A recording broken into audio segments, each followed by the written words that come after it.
Hi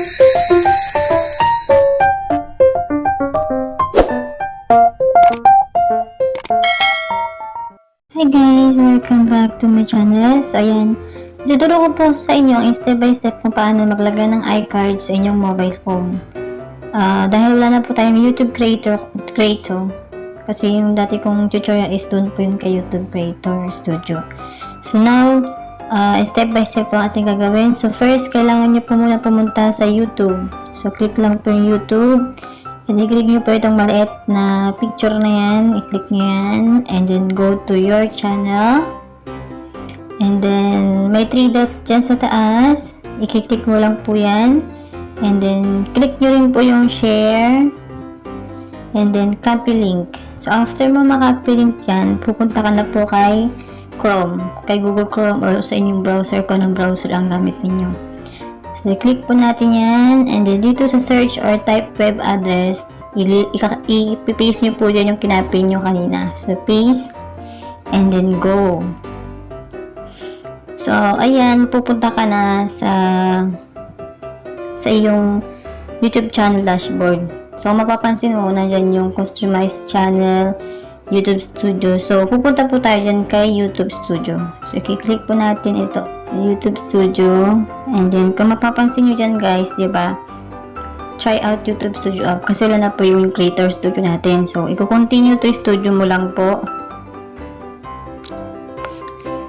So, click mo lang yung continue to studio.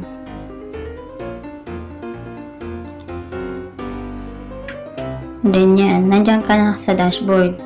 So, kung mapapansin mo, ayan na yung lalabas dyan. And then, pupunta ka lang po sa videos. So, lakihan lang po natin, So, lakihan natin para makita ninyo.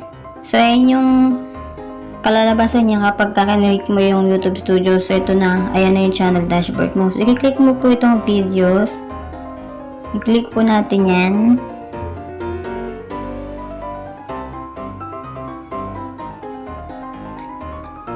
And then, so, ayan na yung lalabas. I-click lang po natin yung videos. Kunwari ito, how to use chroma key and KineMaster. So, i-click mo lang po yan. And then, click mo po yung pencil.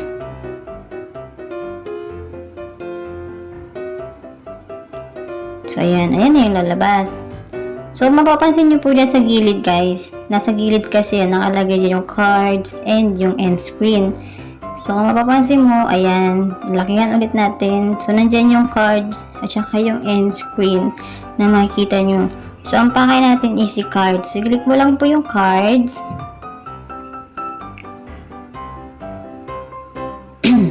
Kung pag maglagay ng cards, guys, simple lang. So, click mo lang po itong add card. Add card. And then, diba, lakihan ulit natin ha.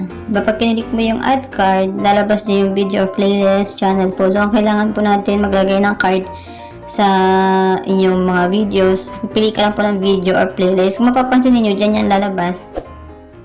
Dyan sa screen. Diba, pag nanonood kayo ng mga videos, may lumalabas dyan. Yan yung tinatawag na iCards button.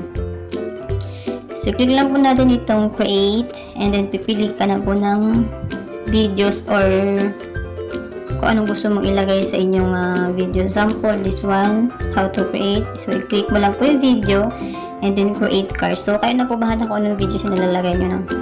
Tapos, ayan na siya. Ayan na yung nilagay natin kanina. Nandyan na siya. So, mapapansin ninyo.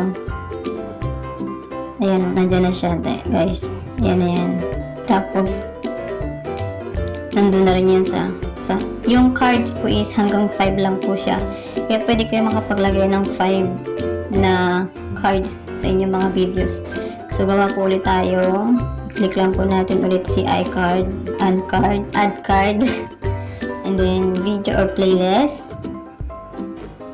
So, lagyan natin ito sample, okay. And then, create card. So, meron na pala siya. So, hanap tayo ulit. So, ito na lang. Yung green screen. Create card. Kasi meron na yung una kong nilagay.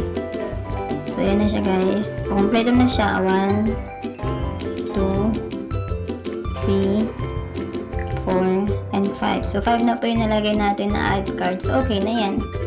So, automatic na yan. Pagka nalagay mo na yung lahat, hindi mo na kailangan i-save yan kasi automatic change na siya. All change save na po siya. Automatic na po yan. So, hindi nyo na kailangan mag-save pa or something. So, yan lang po guys. Simple, easy step on how to add iCards to your videos using your mobile phone. So, dahil wala na kay YouTube Creator Studio, and ito na po yung ating ways ngayon. So, I hope this video will be helpful for you guys. See you again for my next vlog. Thank you so much, and if you like my videos na, don't forget to give me thumbs up, and if you are new here to my channel, don't forget to subscribe to my channel, and hit na yung notification bell para updated po kayo sa aking mga videos na ipopost. So, see you again for my next vlog guys. Take care. Mwah.